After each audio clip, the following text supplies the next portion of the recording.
Máme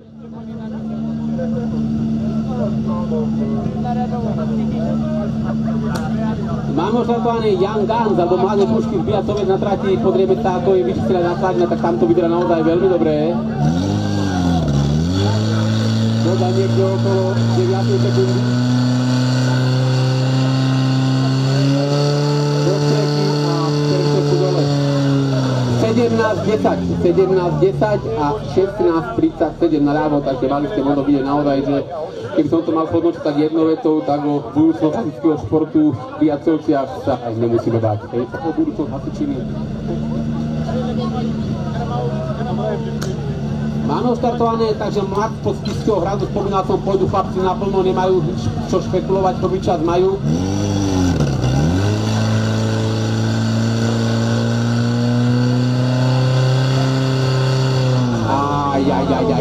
To je veľká škoda, pretože chalani mali niekde okolo 14 sekúnd a už to mali tesne na prúdnici, takže toto by mohlo byť dobre, ale žiaľ rozpojená hadica chce, ako ste mali možnosť vidieť, chalanom sa stala technická chyba, pravdepodobne